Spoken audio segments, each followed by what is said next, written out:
J'avais vraiment la très envie de parler de nous.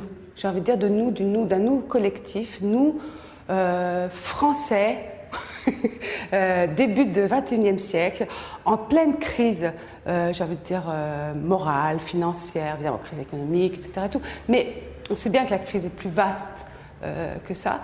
J'avais envie de parler vraiment d'être sur une des fonctions du théâtre, qui est comme on dit, de faire miroir, d'essayer vraiment de dresser un tableau de ma propre époque, voilà. Et en même temps, de rire un petit peu de nous, voilà. De pouvoir se moquer, là je dis de nous-mêmes, de soi-même, hein, je me mets dans le lot.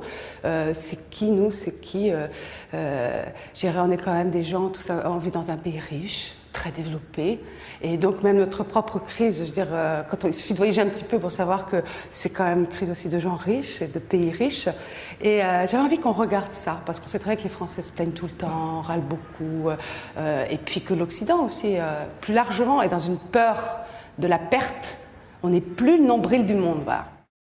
Donc j'ai essayé, mais très modestement, de faire ça par petites touches, je dirais impressionnistes, à l'intérieur d'une famille très recomposée, qui ressemble à beaucoup de familles aussi qu'on connaît aujourd'hui. C'est-à-dire on n'est plus dans l'archétype, il n'y a plus le papa, la maman, les enfants. Ben non, c'est beaucoup plus compliqué que ça.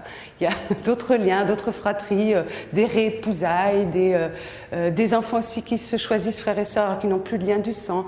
Donc aussi d'essayer de parler de ce tableau-là, de où on en est aussi de nos liens ici, dans notre monde. Donc voilà, la pièce commence comme ça, par une femme, Madeleine, qui tout à coup découvre que son fils, une nouvelle petite amie, quel âge qui pourrait être sa fille, héberge tout un tas de jeunes gens qu'elle a connus vaguement, voilà, des enfants de ses ex, et en plus veut vendre la maison de la Baule-les-Pins. Ça, c'est le début. J'ai pas envie de raconter la suite, parce que savoir, est-ce que c'est vrai, est-ce que c'est pas vrai, qui ment à qui manipule qui, on ne sait pas. Tout ce qu'on sait, c'est qu'il y a avant la crise financière, pendant la crise financière et après la crise financière. C'est-à-dire qu'il y a un moment, la question vraiment de l'argent réel va se poser. On vit quand même une époque très bouleversée, très bouleversante, pas très héroïque.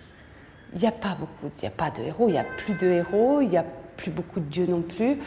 Et en même temps, on est dans un vrai moment historique de notre propre histoire, de civilisation, de culture, etc.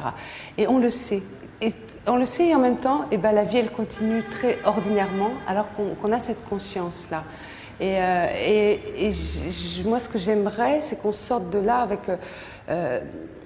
qu'on se redonne un peu de dignité, dans une époque qui n'est pas toujours très digne, mais qu'on se redonne un peu de dignité, je crois que ça passe par l'humour, voilà.